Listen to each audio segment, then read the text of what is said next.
ప్రభుత్వము కార్మిక సంఘాల నాయకులు కార్మికులకు ఇచ్చిన మాట నిలబెట్టుకోవాలని ఎన్సీపీ జిల్లా అధ్యక్షులు గోలివాడ ప్రసన్న కుమార్ డిమాండ్ చేశారు. గోదావరిఖని ప్రెస్ క్లబ్ లో గురువారం ఏర్పాటు చేసిన విలేకరుల సమావేశంలో గోలివాడ ప్రసన్న కుమార్ మాట్లాడుతూ సింగరేణి కోలరీస్ కంపెనీ పుట్టినప్పటి నుంచి కార్మికులు వారి చెమటను రక్తాన్ని చిందించి లక్షల కోట్ల రూపాయలు కంపెనీకి ప్రభుత్వానికి ఆదాయాన్ని ఆర్జించి పెట్టారని 1,00,000 మందికి పైగా కార్మికులు నేడు రిటైర్మెంట్ తర్వాత వచ్చే పెన్షన్లతో దీనావస్థలో జీవనం సాగిస్తున్నారని అన్నారు. ఇప్పటికే కేవలం 300 రూపాయలు 1000 రూపాయల పెన్షన్ అందుకునే కార్మికులు వారిపై ఆధారపడ్డ కుటుంబాలు ఉన్నాయని, ప్రస్తుతం 70-75 సంవత్సరాల వయసులో కుటుంబ పోషణ కోసం కూలి పనులకు ఏదైనా దుకాణాలలో పనివాళ్లుగా సింగరేణి రిటైర్మెంట్ కార్మికులు పనిచేస్తున్నారని ఆవేదన వ్యక్తం చేశారు.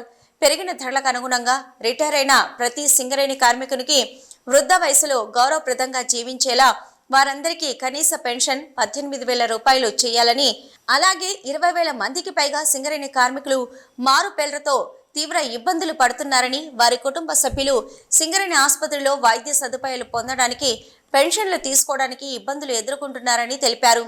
సింగరేణి కార్మికుల పిల్లలు వారసత్వ ఉద్యోగాల కోసం తీవ్ర నష్టం జరుగుతుందని అన్నారు. మానవతా దృక్పథంతో సింగరేణి కార్మికుల మారుపేర్ల సమస్యను పరిష్కరించాలని డిమాండ్ చేశారు. అంతేకాకుండా సింగరేణిలో పనిచేస్తున్న కాంట్రాక్ట్ కార్మికులకు వేతనాలు పెంచి కోల్ ఇండియాలో ఇస్తున్న విధంగా హైపవర్ వేతనాలు ఇవ్వాలని, తెలంగాణ రాష్ట్రంలో ఉన్న 1,20,00,000 మంది సంఘటిత అసంఘటిత కార్మికులకు ఇప్పుడొస్తున్న వేతనాలతో నెల గడవడం చాలా కష్టతరమవుతుందన్నారు. నెలకు వారు అప్పులు చేయకుండా జీవించలేని పరిస్థితులు ఏర్పడ్డాయని, సంఘటిత అసంఘటిత కార్మికుల వేతనాలపై ఒక కమిటీని వేసి వారి జీవన ప్రమాణాలు పెరిగే విధంగా వేతనాలు పెంచడానికి కృషి చేయాలని అన్నారు.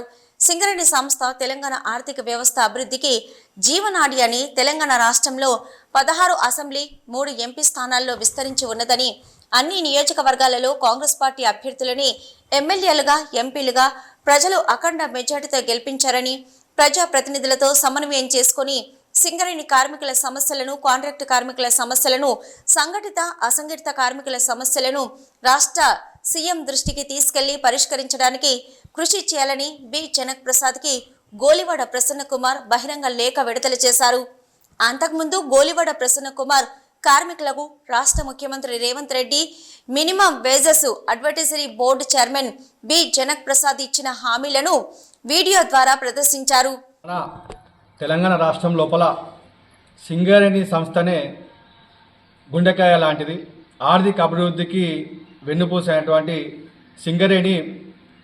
సింగరేణి కార్మికులు చెమట వచ్చి రక్తాన్ని చిందించి అనేక సంవత్సరాలుగా వారు ఆర్థిక అభివృద్ధికి తోడ్పాటు అందిస్తూ ఉన్నారు. సింగరేణి సంస్థ ఇప్పటికీ రాష్ట్రానికి సుమారు 1,00,000 కోట్లకు పైగా ఆదాయాన్ని ఆర్జించినటువంటి సంస్థ. తెలంగాణ రాష్ట్రానికి ఇది ఒక బంగారు బాతుగుడ్డు పెట్టేటువంటి సంస్థ సింగరేణి సంస్థ. అటువంటి సంస్థ లోపల సంస్థ అభివృద్ధికి పనిచేసినటువంటి సింగరేణి కార్మికులు, రిటైర్ అయినటువంటి కార్మిక అన్నలు ఈరోజు ఏ పరిస్థితుల్లో ఉన్నారని చెప్పి ఆలోచన చేయవలసిందిగా కోరుతా ఉన్నా. వారికి పింఛను 300 రూపాయలు 1000 రూపాయలు వస్తూ ఉన్నది. మొన్న ఒక చోటికి పోతే అక్కడ చూస్తే కూలీలలో సగం మంది సింగరేణి కార్మికులే ఉన్నారు. 70-75 సంవత్సరాల వయసు పైబడ్డ పెద్ద మనుషులు కూలీలుగా దుకాణాల్లో పనివాళ్ళుగా పనిచేస్తూ ఉన్నారంటే వారి యొక్క బాధను అర్థం చేసుకోవాల్సిందిగా నేను కోరుతా ఉన్నా. సింగరేణి కాంట్రాక్ట్ కార్మికులు ఎవరైతే పనిచేస్తూ ఉన్నారో వారందరూ కూడా న్యాయమైన కోరిక ఏది, మన కోల్ ఇండియా లోపల హై పవర్ కమిటీ వేతనాలు ఏ విధంగా ఇస్తున్నారో సింగరేణిలో పనిచేసేటువంటి కాంట్రాక్ట్ కార్మికులకు కూడా హై పవర్ వేతనాలు ఇవ్వాలని చెప్పేసి ఈ సందర్భంగా తెలియజేస్తా ఉన్నా. అదేవిధంగా జనక్ ప్రసాద్ గారు ప్రస్తుతం Telangana minimum wage board chairman, advisory board చైర్మన్గా ఉన్నారు. తెలంగాణ రాష్ట్రం లోపల గవర్నమెంట్ లెక్కల ప్రకారమే సుమారు 1,00,000 మందికి పైగా అసంఘటిత సంఘటిత కార్మికులు ఉన్నారు. వారి యొక్క వేతనాలు అనేటి ఎప్పుడో 15 ఏళ్ల క్రితం 16 ఏళ్ల క్రితం ఉన్నటువంటి అప్పుడు ఉన్నటువంటి పరిస్థితుల అనుగుణంగా ఉన్నాయి. ఇప్పటికీ పెంచలేదు.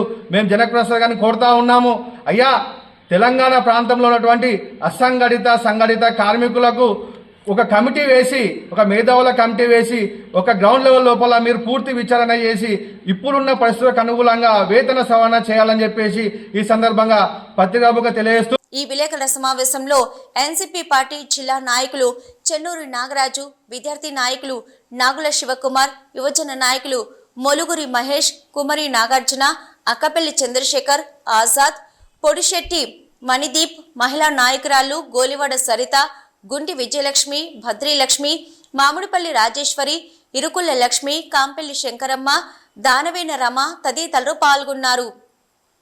సిటీ న్యూస్ లో ఇప్పుడు ఒక షార్ట్ బ్రేక్.